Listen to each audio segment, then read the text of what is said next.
Nigeria don't enter one chance. Kenneth Okonkwo don't talk am. This na full-blown dictatorship. Wetin dem do for Rivers State no be politics again. Na pure treason. Imagine say dem dey use power take push out a sitting governor like say e be common appointee. If dem fit do am for Fubara today, who go be next? Wetin happen to democracy? No be people vote Fubara, but because e no gree bow to some powerful politicians, dem don use lawmakers take sideline am. The same thing wey dem use remove elected officials for the past, dem wan run am again.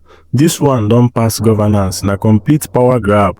E no surprise say Kenneth Okonkwo dey talk because e clear say democracy don dey die for Nigeria. If dem fit declare state of emergency for Rivers State just to oppress opposition, wetin remain? If dem remove governor at will, who fit challenge dem? Make una watch this reaction video from Kenneth Okonkwo and see wetin really dey happen. Drop your thoughts for comment section below. If you never subscribe to our channel, do am now so that you no go dey miss our updates. People have been making a mistake as to what the president did in Rivers State. With profound respect to everybody that has been talking, the president did not declare state of emergency in Rivers State.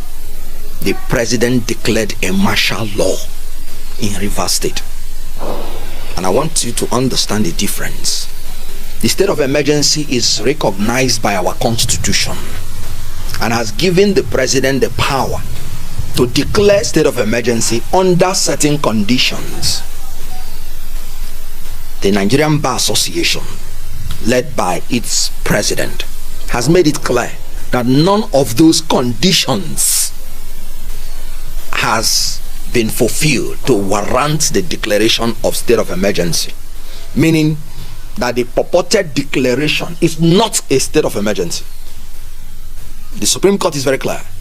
In the case of Attorney General of Bendel State and Adeyo, he said any act of governance not covered under an enabling law is a nullity.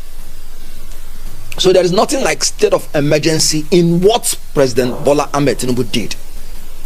Why? Because state of emergency does not, even if the situation has arisen, does not include the removal of elected representatives of the people. The Constitution is very clear. In Section 1, subsection 2, that Nigeria shall not be governed or any part thereof by any persons except in accordance with the Constitution. Where is it in the Constitution where it was stated that Nigeria or any state should be governed by a sole administrator? None. So what the president did is akin to what the president of South Korea did when he declared martial law and wanted to remove the elected representatives of the people. The legislature moved in immediately, including the members of the party of the president, and removed the president himself for declaring martial law and intending to remove elected representatives of the people. That is a coup against the federation. The president of South Korea is awaiting trial for doing that, even in his own party. So what the legislature is expected to be thinking about doing is removing Tinubu for declaring a martial law on a state, a federating unit, and trying to rule that state through the military, through sole administrator, not contemplated by our constitution. So what Tinubu has done, can't you see? And let me explain them more. He usurped even the power to make law for that state. He said the sole administrator can make regulation. Regulation is part of law because regulation is a subsidiary legislation that derives its validity from a statute. So he usurped it through a decree, not our law, that the sole administrator can make law and that he, Tinubu, and his cabinet will be the one to authorize the law, usurping the power of the legislature. That is treason. That is trying to govern Nigeria or a part of it in a manner not contemplated by the Constitution. Now, Tinubu suspended numerous sections of the Constitution in order to make his declaration. No state of emergency authorizes the government to suspend any provision of the constitution. But in declaring the martial law, which Tinubu did for Rivers State, he suspended section 1 of the constitution, section 179, 180, 188, 189, and section 120 and 121, including section 117 and 110, in other words 110 of the constitution. He suspended these several sections of the constitution in order to make that declaration. That cannot be declaration of a state of emergency. What are these constitutions, provisions of the constitution talking? You cannot govern Nigeria outside elected member of the representatives of the people. That is what these sections are saying. And these sections enumerated the methods that you can use to remove a member of the House of Assembly or the governor. 1, by death, by resignation, by removal through impeachment, by permanent incapacity and expiration of term, and for the House of Assembly member by recall. That is the summary of all these sections that I have enumerated. So the president suspended these sections and wanted to rule Rivers State by decree, because he has already usurped the power of the legislature. And that is why I'm saying that what he declared was martial law, was a coup against the people of Rivers State. Rivers State are the ones that elected the governor and the members of the House of Assembly. And even by Interpretation Act, he said he that appoints is the only person that have the power to remove. So the president did not appoint the governor. He did not appoint the members of the House of Assembly. They were elected. So the president has no right to remove them. And any government in place in a democracy was instituted by laws. And that is why the Supreme Court say any act of governance that is not covered under an enabling law is a nullity. Even the National Assembly that has the right, and I'm talking now about the state of emergency, for you to know the difference from the state of emergency and what Tinubu did. In the state of emergency, section 305 was clear. You declare state of emergency when there is war, or when there is imminent threat of invasion of Nigeria. That has not happened. Or when there is actual breakdown of public order and public safety as to warrant extraordinary measure to correct the situation, or where there is a danger that such a thing will happen, or where there is a natural calamity of such that needs extraordinary measure to correct, or where there is a threat to the collapse of the Federation of Nigeria. This is section 305, subsection 3. Now, none of these things has happened, and the president came on TV to say there is a security report for you. Security reports, Mr. President, is for you. It is not for Nigerians. So anything that Nigerians do not know should not know Nigerians. You that know your security report, the security report has not given you the right to remove elected representatives. So what the state of emergency actually is doing is that the president should empower the democratic forces to be able to overcome the danger, even if it means using extraordinary measures. What is the extraordinary measures? The state of emergency that is talking about that extraordinary measure is that you have the right to restrict the fundamental human rights of Nigerians when you are taking away the extraordinary measure. It does not mean removing elected representatives, and this was stated in section 45 of the Constitution, when they say that the provisions of the human rights cannot invalidate any law made by the National Assembly if that law is intended for the defense, public safety, public morality, public order, or public health of the country. And even that section made it clear that the National Assembly has the power to make such law for the defense, even if it affects the fundamental human rights. And in section 11, subsection 4, the Constitution made it clear that the making of the law by the National Assembly does not include the removal of the governor or the deputy. That is, even if the legislature is not functioning in that state. What does that tell you? That no law gives any right to any elected president to remove the elected representatives of the people. Now, let me tell you this catch, because the president is referring to one pipeline or two that was breached during the regime of President Goodluck Jonathan. The whole pipelines in Niger Delta were threatened, most of them breached by the militants that have waged war against the Federal Republic because of the marginalization of the Niger Delta. President Goodluck Jonathan, bless his soul, that was a situation that needed a state of emergency. He did not even declare a state of emergency because he did not believe that there was anything extraordinary in what these people are doing, which the security forces cannot contain. He simply made an order that the security forces should restore order in that region and arrest the culprits and bring them to justice. This was what he did. And the security forces moved in.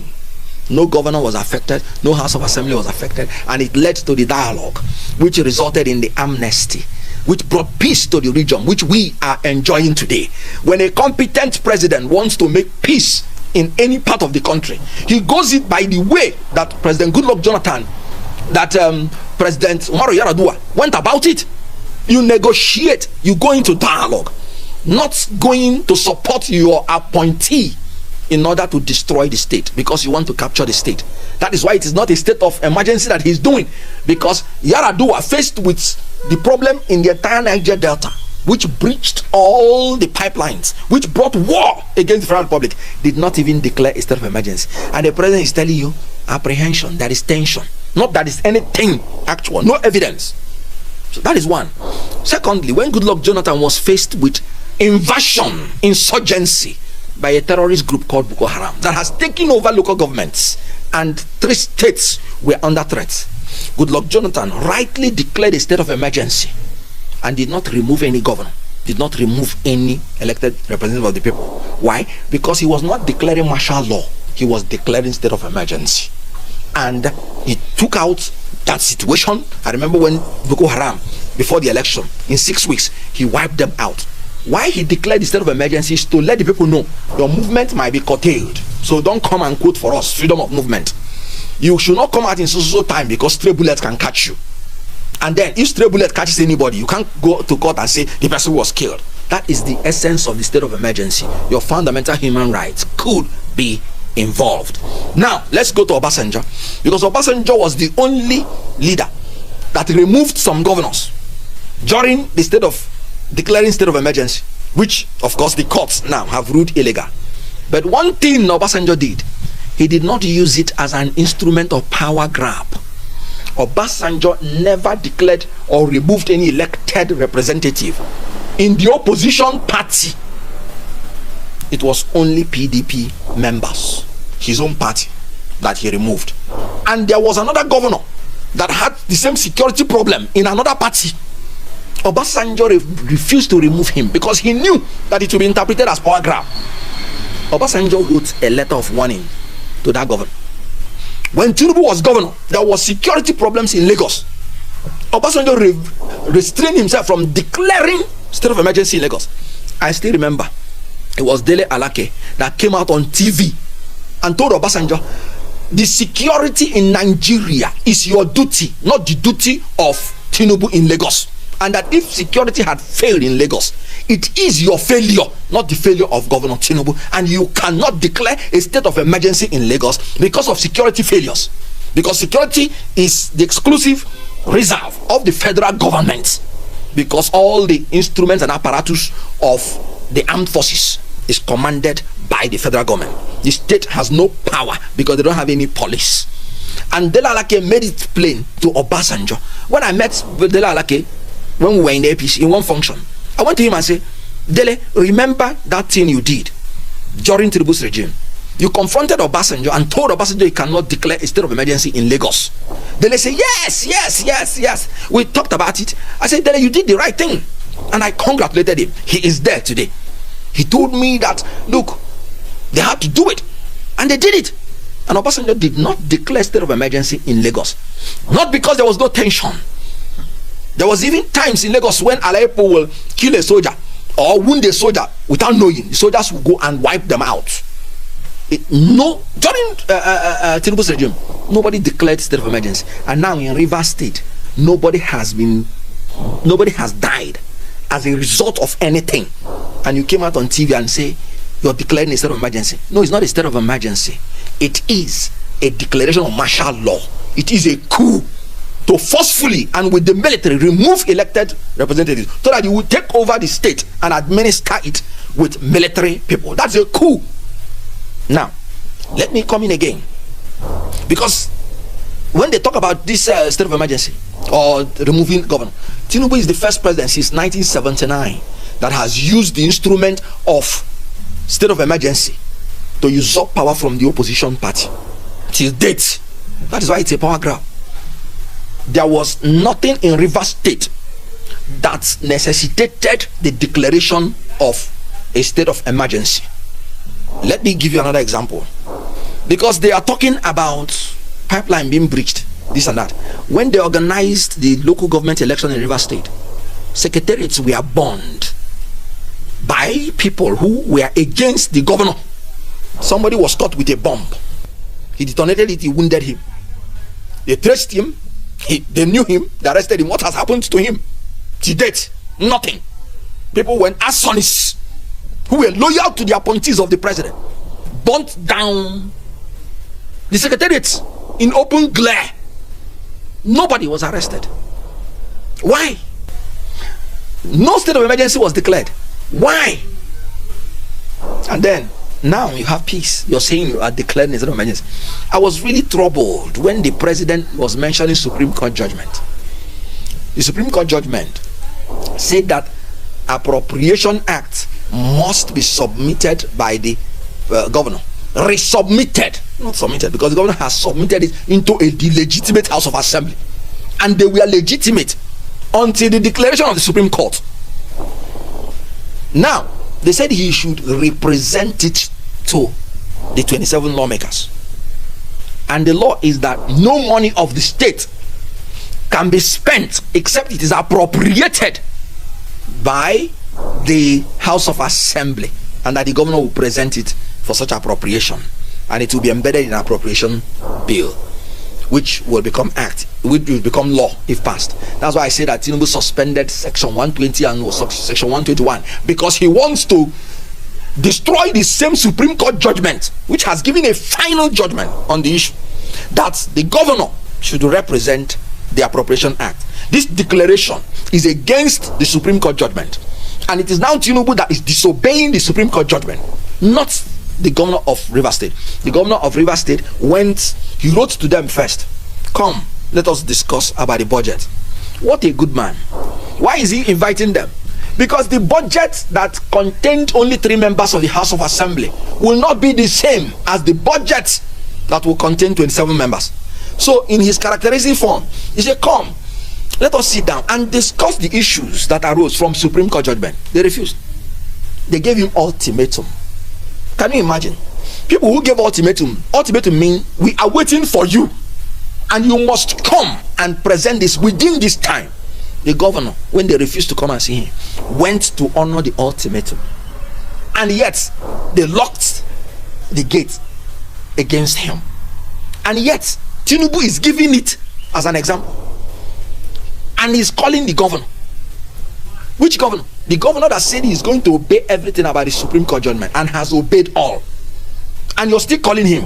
That means you have a sinister motive to overthrow this government by force, and that is exactly what he did, deploying the military, because that deployment is against the judgment of the Supreme Court, which is an impeachable offense for a president to move against the judgment of the Supreme Court. The Supreme Court is very clear. No money should be spent, and they even stopped the allocation to that state. So saying that you will unilaterally make a law to overrule the Supreme Court and give the money of Rivers people to a sole administrator who is not even from their state, who is not even elected by them, means that you want to use your power, which is military power, as the commander-in-chief of the armed forces. You want to use the armed forces to steal the money of Rivers people and use it and give to your stooges, because there is no law that covers it. Like I said, the Supreme Court is clear.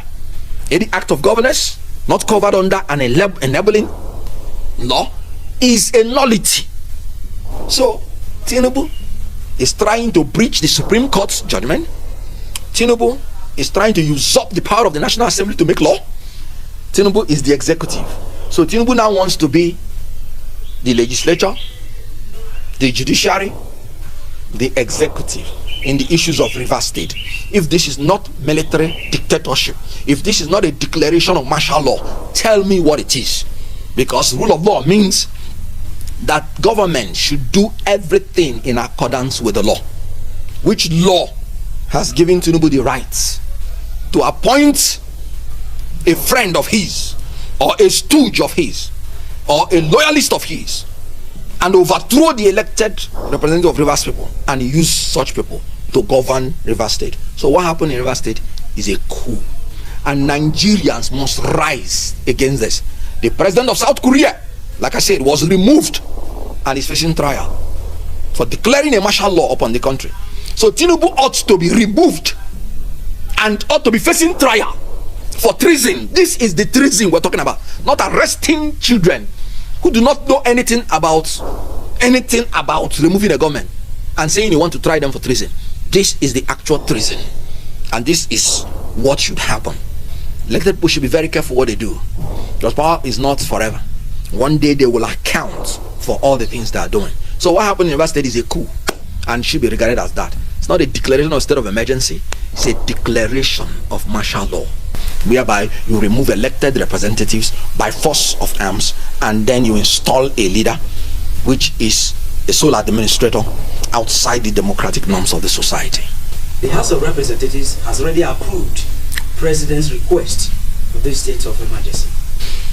In my own opinion, what happened in the House of Representatives is illegal, because anytime the law stipulates the required majority to attain a particular issue, you cannot use a voice vote, because you have to prove that the required majority was attained. Section 305 subsection 6b, if I can remember, made it clear that 2/3 of the members of National Assembly has to approve of any declaration of state of emergency within 2 days. So assuming without conceding that it is even state of emergency, which I have told you it is not, and I have quoted the MBA, which is the highest association of lawyers in Nigeria, that said none of the conditions has been obeyed that will warrant the declaration of state of emergency.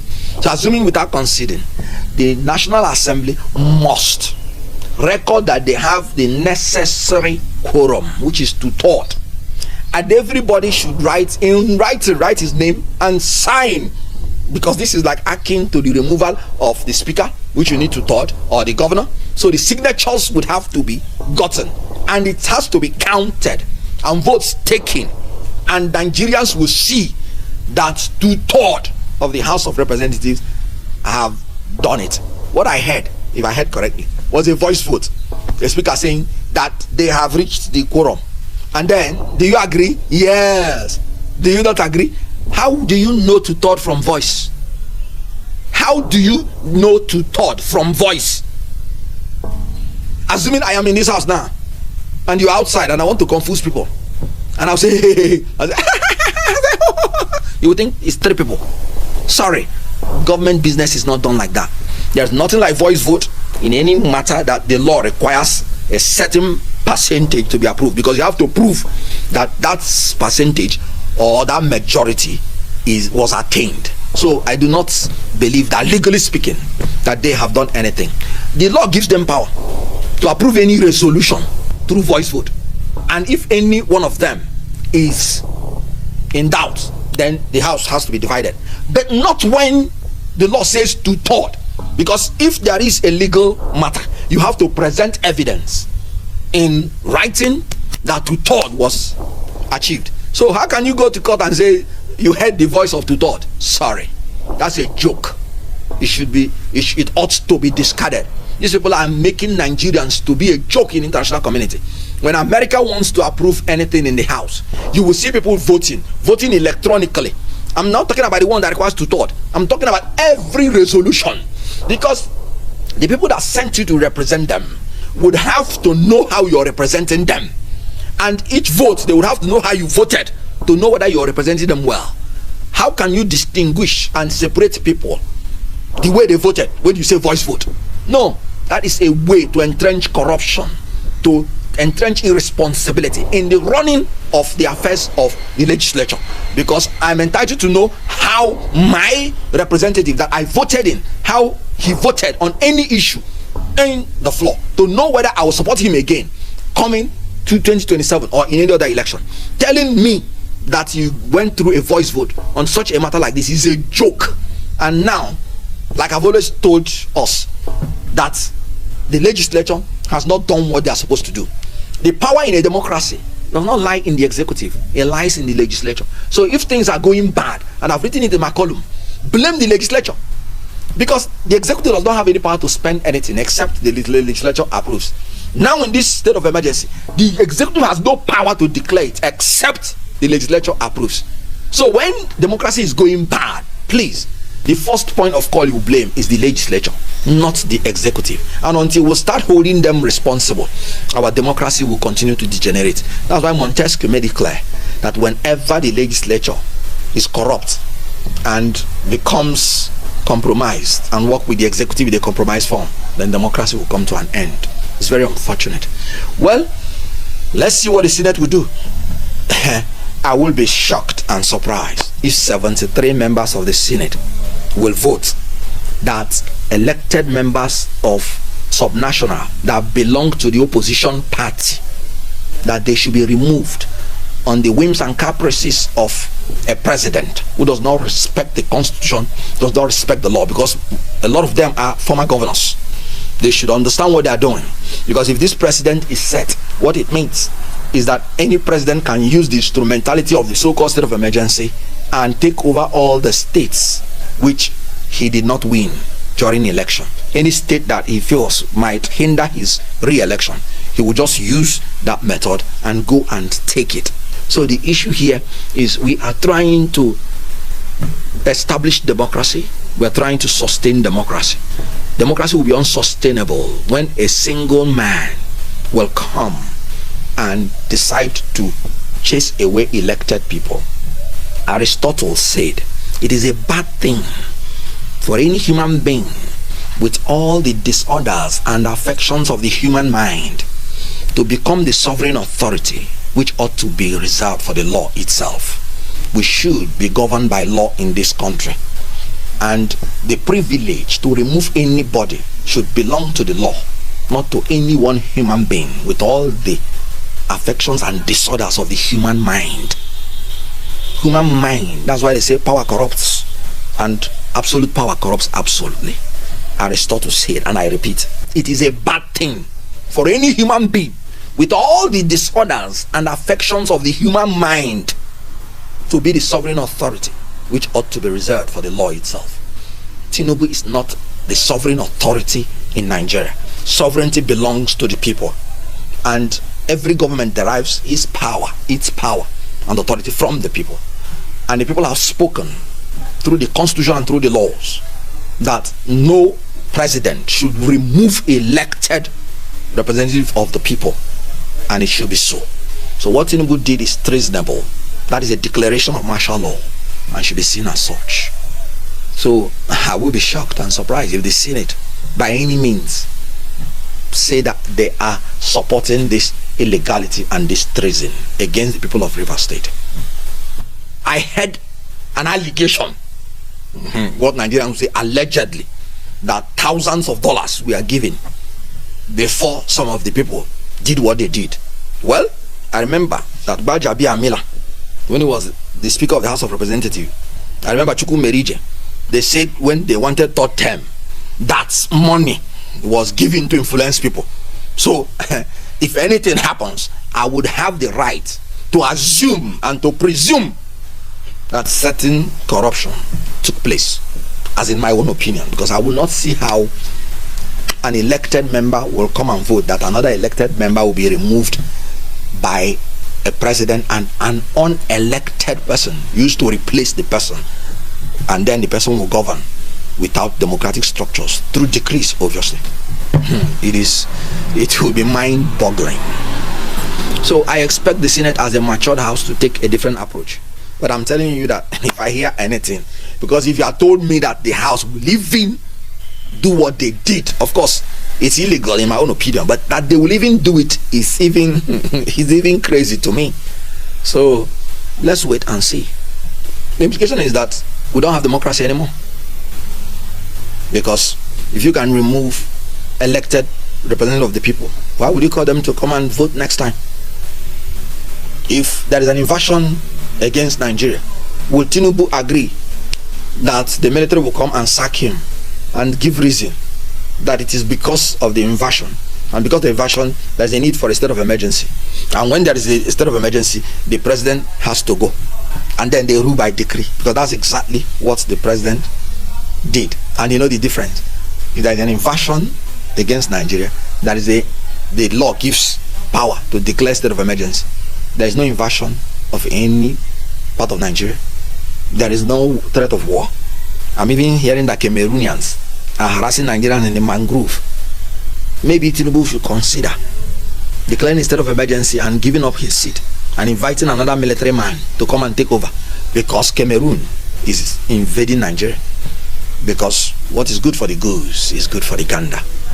So there's no room for what Tinubu did. As a matter of fact, in my own opinion, it's treasonable. So if it happens, we are no longer in a democracy. We are now in a full-blown dictatorship.